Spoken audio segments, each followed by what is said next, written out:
নমস্কার প্রিয় দর্শক বন্ধুরা, কেমন আছেন সবাই? বাংলা ইনফরমেশন ইউটিউব চ্যানেলের তরফ থেকে আপনাদের সবাইকে স্বাগত জানাই। আজকে এসে গেছি আরেকটি নতুন ভিডিও নিয়ে। আজকে আলোচনা করব রেলের তরফ থেকে একটি প্যারামেডিক্যাল কর্মী নিয়োগের জন্য রিক্রুটমেন্ট নোটিশ জারি করা হয়েছে, শর্ট নোটিফিকেশান। তো সেই বিষয় নিয়ে আজকে আলোচনা করব। তো আলোচনা শুরু করার আগে সবার কাছে বলি, আমার ছোট্ট চ্যানেলটিকে তোমরা লাইক করো, চ্যানেলটিকে সাবস্ক্রাইব করো এবং পাশে থাকা বেল আইকনটিকে অন করে আমার সঙ্গে থাকো। তো প্রথমেই দেখতে পাচ্ছি আমরা রেলে 434 জন প্যারামেডিক্যাল কর্মী নিয়োগের নোটিফিকেশান জারি করা হয়েছে।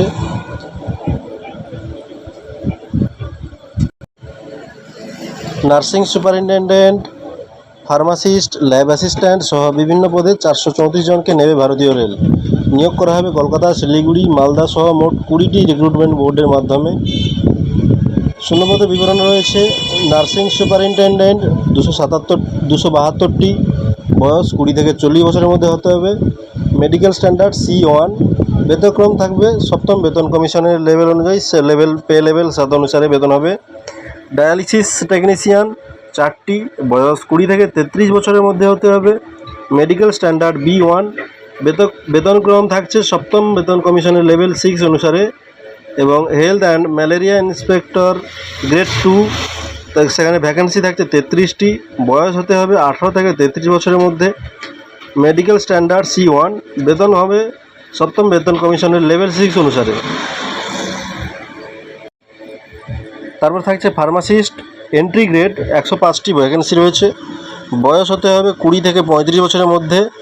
মেডিকেল স্ট্যান্ডার্ড থাকছে C2। বেতনক্রম হবে সপ্তম বেতন কমিশনের লেভেল অনুযায়ী 5 লেভেল অনুসারে। Radiographer X ray technician, vacancy রয়েছে 4টি, বয়স হতে হবে 19 থেকে 33 বছরের মধ্যে।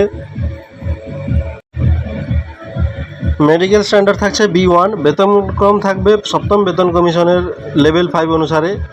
তারপর থাকছে ইসিজি টেকনিশিয়ান, ভ্যাকেন্সি থাকছে 4টি, বয়স হতে হবে 18 থেকে 33 বছরের মধ্যে। মেডিকেল স্ট্যান্ডার্ড থাকছে C1। বেতনক্রম থাকছে সপ্তম বেতন কমিশন অনুসারে লেভেল 4 অনুসারে।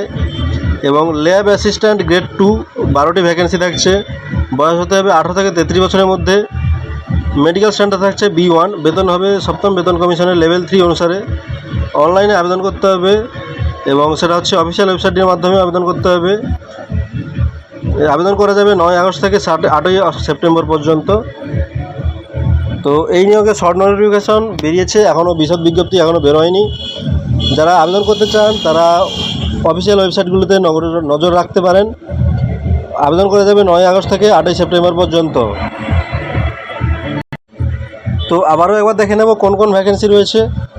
নার্সিং সুপারিনটেন্ডেন্ট ভ্যাকেন্সি রয়েছে 272টি, ডায়ালিসিস টেকনিশিয়ান ভ্যাকেন্সি রয়েছে 4টি, ফার্মাসিস্ট এন্ট্রি গ্রেড ভ্যাকেন্সি রয়েছে 105টি, radiographer X ray technician vacancy রয়েছে 4টি,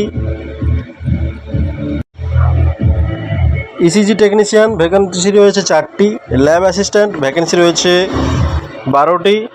এবং আবেদন করার ডেট রয়েছে 9 আগস্ট থেকে 8ই সেপ্টেম্বর পর্যন্ত। এবং এই নিয়োগ হবে রেলের তরফ থেকে সম্পূর্ণ স্থায়ীভাবে, কোনো চুক্তিভিত্তিক নিয়োগ নয়। এবং নিয়োগ করা হবে কলকাতা, শিলিগুড়ি, মালদা সহ মোট 20টি রিক্রুটমেন্ট বোর্ডের মাধ্যমে। তো বন্ধুরা, যারা যারা আবেদন করতে চান তারা অফিসিয়াল ওয়েবসাইটে নজর রাখবেন, বিস্তারিত বিজ্ঞপ্তি শীঘ্রই বের হবে। তো ভিডিওটি যদি ভালো লেগে থাকে